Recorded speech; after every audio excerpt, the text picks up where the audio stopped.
Welcome back sa ating channel. Nagbabalik na naman po ang iyong lingkod at for today's video po, aalamin naman natin kung paano po ma-activate ang ating Maya Credit. So kasi nga, uso na ito ngayon yung ating tinatawag na Maya Credit kasi sila ay nagpapautang ng up to 18,000 credit limit. Ayan. So, hindi to kagaya ng GCash or ng GCredit na kailangan natin ng malaking G-score or high na G-score para makapag-avail tayo ng credit line nila. So, dito po sa Maya ay hindi po natin kailangan ng G-score. So, ang kailangan lang natin gawin dito guys, ito yung paalala ko para sure na ma-activate po or ma-unlock natin si Maya Credit. So, kailangan active po tayo sa ating paggagamit ng ating Maya wallet. Okay, so either na nag-send money tayo, nagbo-bank transfer, ayan, tapos mayroon pa tayong savings, ayan, so maglagay tayo sa savings ng kahit ilan, at least 100 pesos.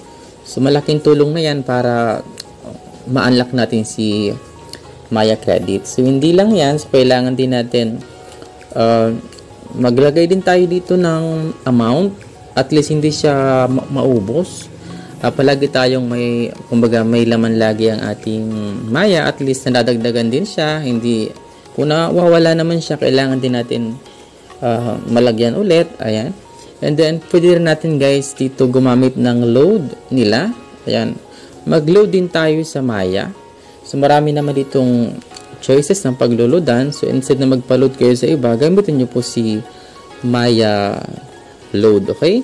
Mag-buy a load tayo dito para makatulong sa pag-unlock ng ating Maya Credit. Okay, hindi lang yan. So, pwede rin naman tayo dito guys magbayad ng mga bills. Ayan. Kung kayo ay naghuhulog sa SSS, pwede po tayo dito gumamit ng itong government. I mean, nandito yung dito sa government po. Nandito po yung pag-ibig. Ayan. Yung loans.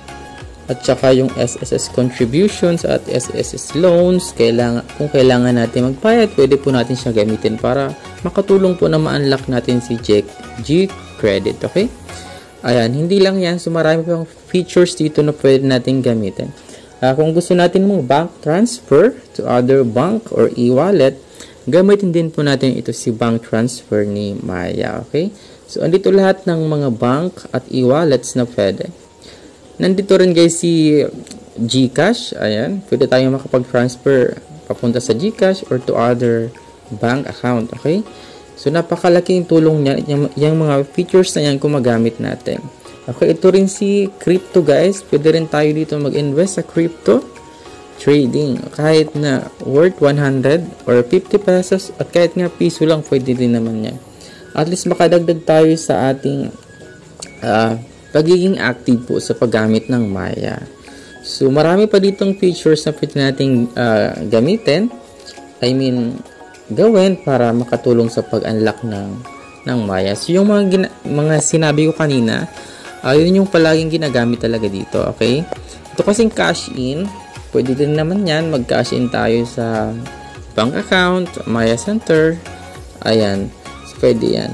So, ang ginawa ko guys, kaya ko ito na-unlock ay naging active po ako sa Maya. Kasi malaki po yung pwede natin ditong mautang na credit limit up to 18,000. At hindi ka napapahirapan guys na mag-transfer sa kung saan na application na katulad ng GCredit. Ayan, dito kasi kapag na-activate na natin yung ating credit, yung ating Maya Credit, at na-activate na natin yan, ay pwede natin siyang i-encash at mapupunta yan sa ating Maya wallet at pwede natin siyang i-encash or i-cash out para maging pera at magamit natin sa mga ating bills, mga binabayaran. Ayan. So, napakalaking tulong guys ni Maya Credit. So, kung gusto nyo ma-unlock yan, sundin nyo po yung sinabi ko na kailangan natin maging active sa ating paggamit ng Maya. Okay? Kasi iba siya dun sa GCash, kailangan nyo ng higher na G-score. So, dito basta active kayo at ginagamit nyo yung lahat ng features nila ay mas madali nating ma-unlock po si Maya Credit. So, yun lamang po guys, at kung natulungan ko po kayo sa aking tutorials, so please subscribe and also hit the notification bell button para ma-update pa tayo sa mga next nating tutorials. Thank you!